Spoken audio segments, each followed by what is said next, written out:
Ya udah ini paling langsung aja. Ini kan materinya Java ke database kan ya. Berarti ini paling gua nggak ngoding ulang. Jadi gue cuma jelasin codingnya aja. Paling yang gue pengen jelasin itu yang ke database aja sih. Kalau buat GUI-nya kan udah ya pas minggu lalu kan ya. Jadi harusnya sekarang kita cuman ke yang ke database-nya aja.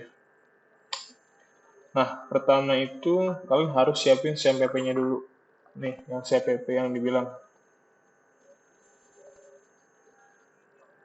Jadi CMPP sebenarnya dia gunanya itu buat kayak apa ya? Pokoknya dia server lah.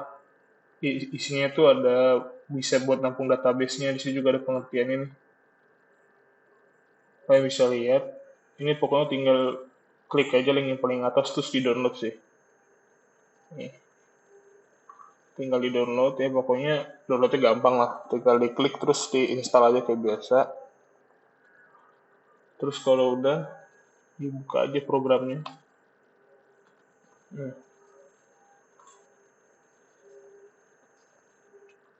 ini kalau udah dia bakal muncul kayak gini, nanti kita bakal pakai sih. Paling sekarang kita ke Eclipse dulu aja ya. Ini codingan harusnya sama yang gue kasih kemarin. Nah ini kan paling kalau frame udah pada tahu lah ya, ini pasti buat bikin GUI-nya nih. Ada JPanel, JLabel segala macam. Ini komponen buat yang ada di GUI-nya lah intinya gitu. Paling yang baru itu ada yang ini nih, default table model sama JTable gitu kan ya. Sama vector object yang ini. Nah itu dia gunanya buat kalau yang table model itu biasanya dia buat nampung data-datanya nih. Sedangkan yang table ini tuh kayak ya table gitu. Jadi si table ini pasti isinya ada modelnya dia gitu. Modelnya ini isinya udah ada data-datanya. Jadi pasti kalian bakal masukin datanya dulu ke model, baru masukin ke dalam tabelnya. Kayak gitu.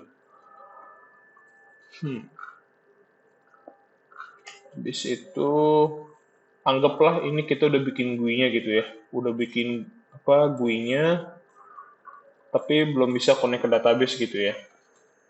Nah, berarti pertama-tama kita harus bikin satu kelas yang buat hubungin ke database dulu. Ini saya udah bikin di connect.java nih ini. Nah, pertama nih kita harus kasih tahu dulu nih variabelnya.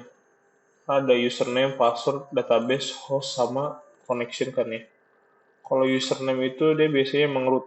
Makanya ini saya udah kasih keterangan. Kalau MySQL username itu biasa defaultnya root kayak gitu. Jadi kalau kalian baru install CMPP itu biasanya emang defaultnya root. Terus passwordnya kosong gitu ya. Kalau di lab itu dia username-nya PRK, passwordnya PRK kayak gitu.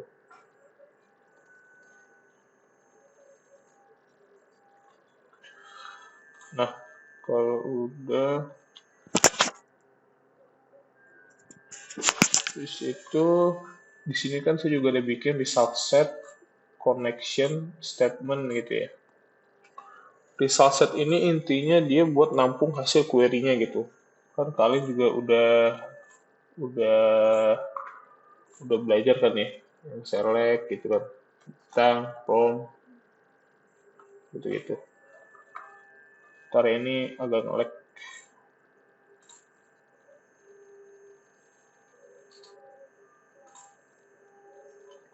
Jadi ini hasil query-nya ini dia bakal ditampung ke si result set kayak gitu. Nah, kalau si connection ini dia emang kelas tuh buat hubungin ke database-nya gitu.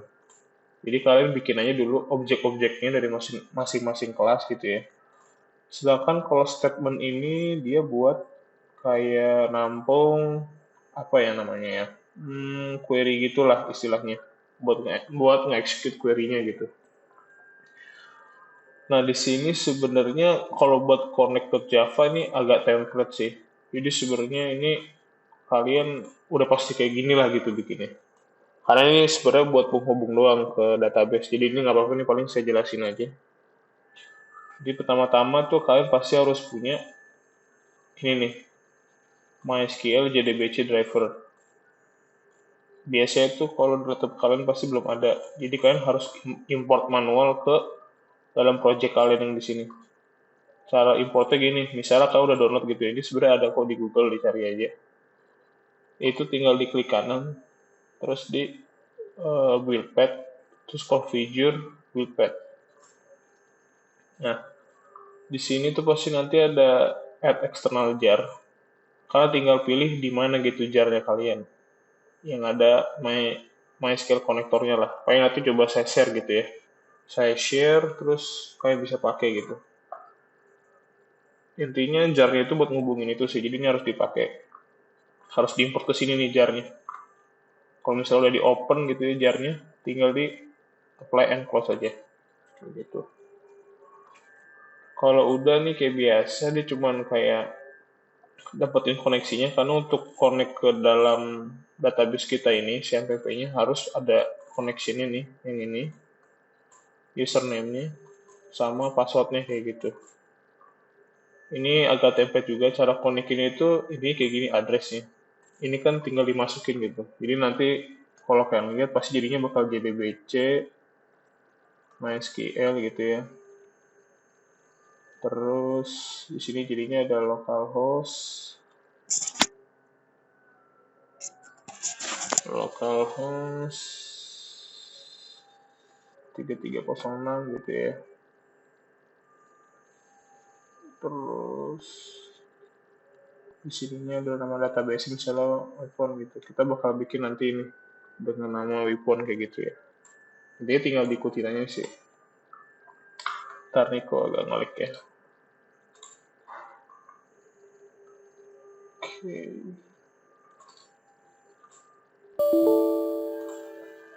Terus sebentar ya.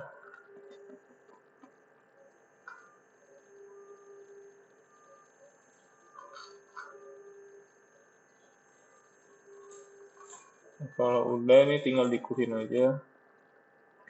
Ini sebenarnya ada hubungan sama desain pattern sih, namanya singleton. Cuman kalian kalau punya cara lain nggak apa-apa. Intinya di sini dia bikin objek class connect gitu, supaya dia tuh nggak bikin objeknya berkali-kali. Kalau kalian mau new terus di sini nggak apa-apa, jadi kayak connect, new connect gitu, new connect. Itu nggak apa-apa kayak gini.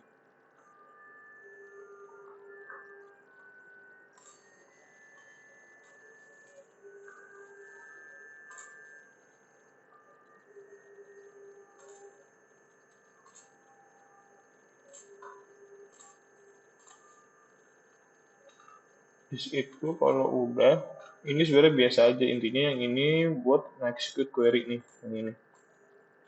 Dia biasanya dipakai buat select doang. Nih, tulisannya. Biasanya kalau buat insert update delete pakainya ini. Kayak gitu. Bedanya di sini execute query sama execute update. Dia emang udah ada dari si class statement-nya nih, dari kalau kita udah bikin objek st, terus bisa langsung dipakai di sini. Tinggal diikutin aja. Terus di sini ada buat yang prepare statement nih. Ini tuh sebenarnya buat mencegah hacker doang. Jadi supaya gak gampang di SQL injection kayak gitu. Jadi sebenarnya kalau pakai yang ini juga nggak masalah. Cuman ini kayak kurang aman gitulah. Lebih aman kalau pakainya yang prepare statement. Yang udah saya jelasin di doc gitu ya. Intinya ini buat mencegah serangan hacker dengan mudah gitu pakai metode SQL injection. Dia bisa dihalau pakai ini. Bis itu udah. Nah, di sini kalau kalian lihat kan anggapannya udah gitu ya, udah dibikin GUI-nya. Nah, udah dibikin tabelnya juga. Di sini kalau kalian lihat kan pasti namanya kolom itu, kolom data, pasti ada yang kayak ID, weapon name, weapon type gitu kan ya, weapon price gitu misalnya. Terus baru nanti di bawahnya baru isi data-datanya gitu. Ini ada apa, data pertama, data kedua, data ketiga gitu ya. Nah, itu berarti ini tuh namanya header-nya, ini baru data-datanya gitu. Makanya di sini saya bikin vektor buat table header-nya. Kayak gitu. Jadi saya masukin apa aja sih yang mau ada di header-nya gitu. Jadi ada ID, name, type, price kayak gitu. Jadi nanti dia bakal muncul di sini tuh kayak gitu. Baru kita masukin dia ke dalam si default table modelnya, ke dalam si DTM-nya gitu. Nah, kalau buat yang ini sebenarnya nggak diikutin juga kayaknya nggak apa-apa deh. Tapi kalau misalnya error, ya udah coba diikutin aja. Agak lupa juga sih ini waktu itu bikinnya gimana. Terus kalau udah, ini udah DTM. Nah, berarti kan anggapannya header-nya udah ada nih. Ketika header udah ada berarti perlu datanya kan ya. Nah, itu berarti kita bakal bikin fungsi buat ngebaca datanya nih. Kayak gitu. Di sini nih, public void get all. Kalau kalian lihat tuh di sini udah ada result set rs kan, yang udah saya bilang tadi. Kalau result set itu dia dipakainya buat nampung hasil query-nya. Gitu. Nah, ini kita panggil con.execute query. Con itu apa? Con itu objek dari si kelas connect-nya. Nih, kita udah bikin di sini kan. Jadi dia bakal manggil yang ini, execute query yang ini. Sesuai kan, kita kan pengen ngeluarin data, berarti pakai query select dong. Makanya kita pakai yang ini, execute query. Sesuai kan ya, makanya kita panggil fungsinya dia. Baru di sini query-nya apa, kayak gitu ya. Baru kalau udah di execute query,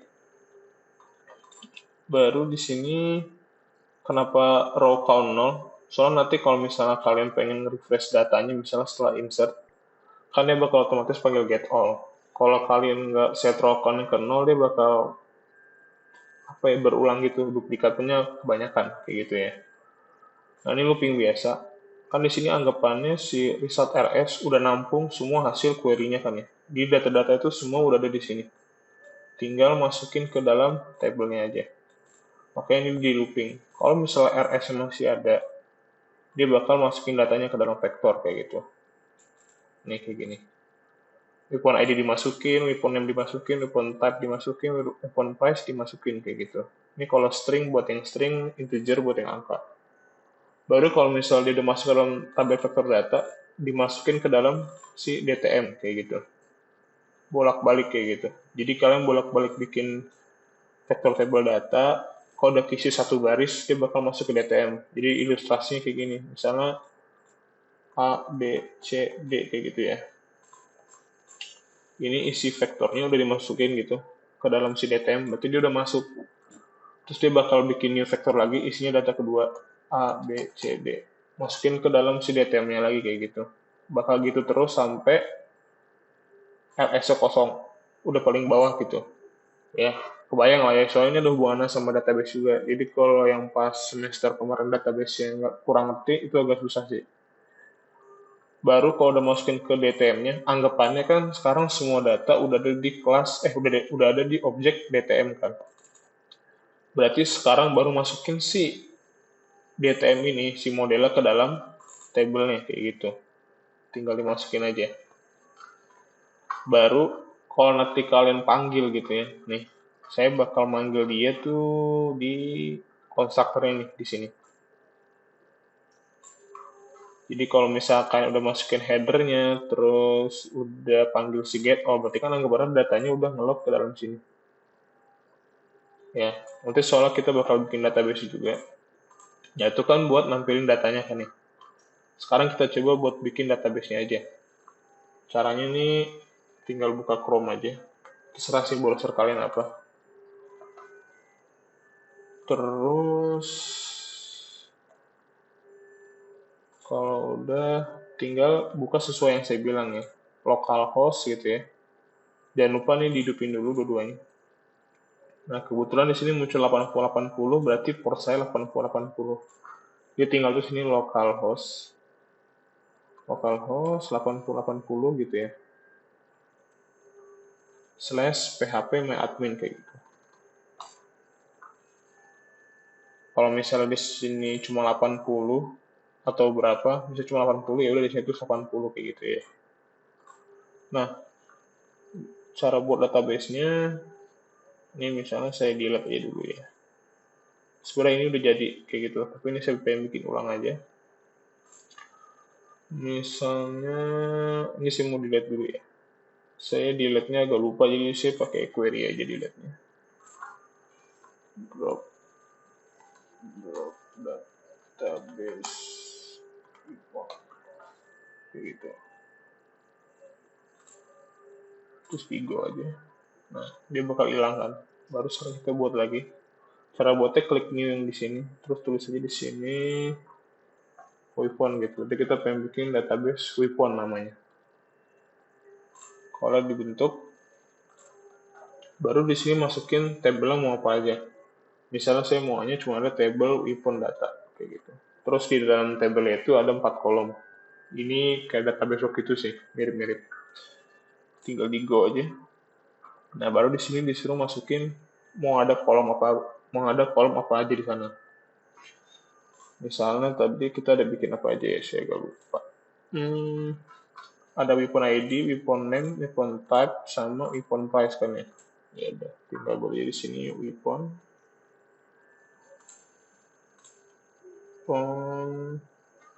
ID gitu ya. Bentar ya, tunggu. Ya, oke.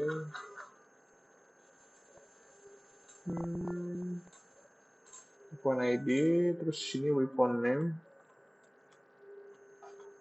Terus ini ada weapon price. Terus itu apa lagi ya? Weapon name, weapon type dulu ya. Weapon name, weapon type.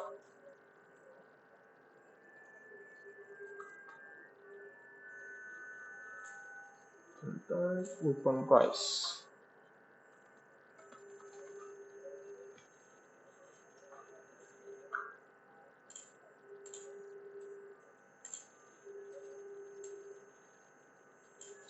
Itu ya. Kalau udah baru kita bisa merubah bentuk datanya nih. Ini kan anggapannya weapon ID itu primary key kan. Berarti kita bisa checklist yang AI ini, auto increment. Karena kan namanya primary key pasti dia bakal tambah sendiri, nggak perlu kita nambahin lagi. Nah ini buat yang weapon name kita bisa ganti jadi varchar gitu misalnya. Ini berarti buat karakter tuh, misalnya maunya 25 karakter. Terus yang ini juga sama, varchar juga 25 karakter, yang ini integer gitu ya karena price. Di save aja. Nah, dia bakal kebentuk kayak gini kan. Misalnya di sini saya coba aja masukin data gitu manual ya. Nanti kalian harus bikinnya secara programmatically gitu. Misalnya di sini ada shotgun gitu ya. Shotgun. Di sini ada shotgun puter gitu. Shotgun puter. Terus type-nya itu shotgun. Harganya itu 25.000 gitu misalnya. Tinggal di go aja. Dia bakal masuk datanya gitu. Berarti ini anggapannya kayak udah bisa bikin database sama masukin datanya secara manual gitu ya. Nah, sekarang kita balik ke Eclipse. Nah, kalau pengen masukin datanya gimana secara programmernya? Ini sebenarnya gampang aja.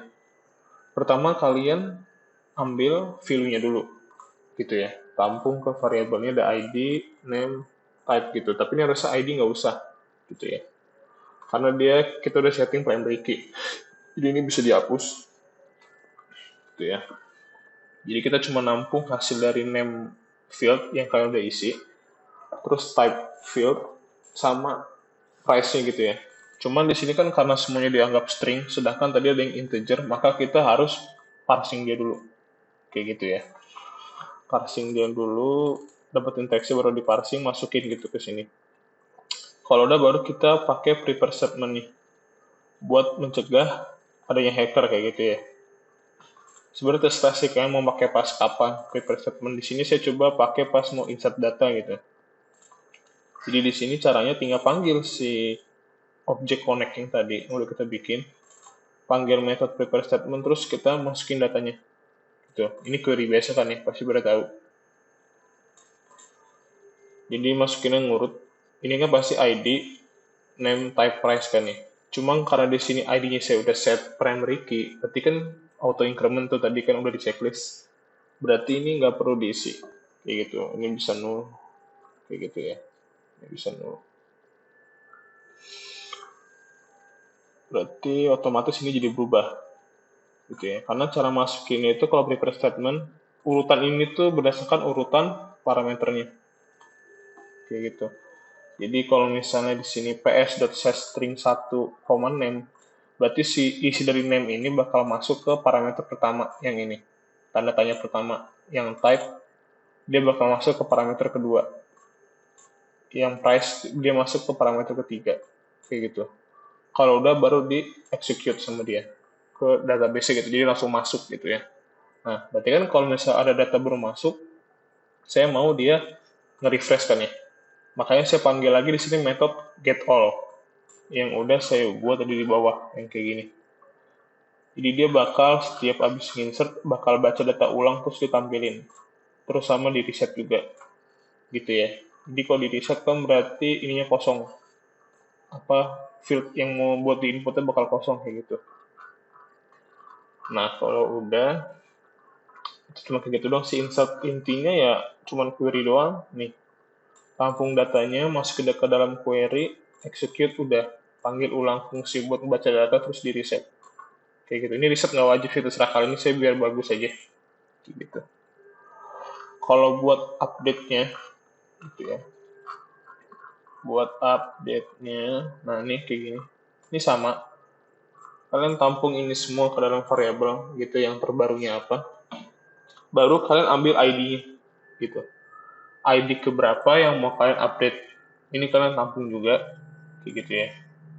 Karena otomatis kan kalau ngupdate pasti pakai kondisi where dong. ID weapon keberapa yang mau diupdate. Soalnya kalau nggak pakai ID weapon, berarti nanti dia bakal ngupdate semua weapon yang ada, gitu ya. Jadi nggak spesifik gitu. Ini mau ngupdate data yang mana. Sedangkan kalau misalnya nggak pakai ID ya pasti semuanya kena gitu. Jadi harus ada kondisinya. Karena kan kalian nggak mungkin ngupdate semua data kayak gitu ya. Kecuali memang ya ada logika tertentu lah kayak gitu. Ini sama aja ditampung terus jalanin query update kayak gitu ya. Nah, ini masih sama, ini berarti query yang ini tanda tanya pertama, ini tanda tanya kedua, ketiga, ini keempat kayak gitu. Terus di execute, panggil lagi get all sama reset kayak gitu ya. Di setelah update dia maunya ke refresh lagi gitu data-datanya ya. Kayak gitu. Terus kalau udah habis itu delete, ya kan? Delete juga sama. Sebenarnya tuh kalau menurut saya ini kan kayaknya saya terlalu berlebihan ya. Yang penting itu ada ID-nya sih, gitu ya. Karena kan delete mau ID berapapun ya tetap ke delete satu baris kan. Misalnya weapon ID satu yang mau di delete, ya satu baris ini ke delete kan, kayak gitu kan. Ya enggak.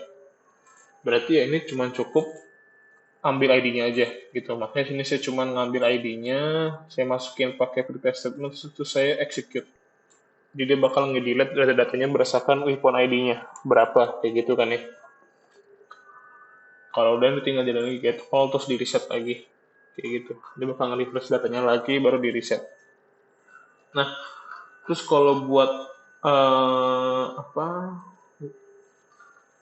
ngedeteksinya gimana gitu kan saya bikinnya kayak GUI gitu ya.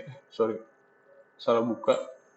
Jadi kalau misalnya ada GUI gitu, aplikasi, terus ada table-tablenya, itu nanti kalau misalnya diklik datanya, misalnya gitu ya, misalnya saya klik data yang ini, itu otomatis fieldnya bakal keisi semua data-datanya gitu. Jadi kalau misalnya saya ngeklik yang ID yang data pertama, baris pertama, nanti di kolom weapon name, weapon type, sama weapon price yang buat inputannya itu bakal keisi sama data-datanya gitu.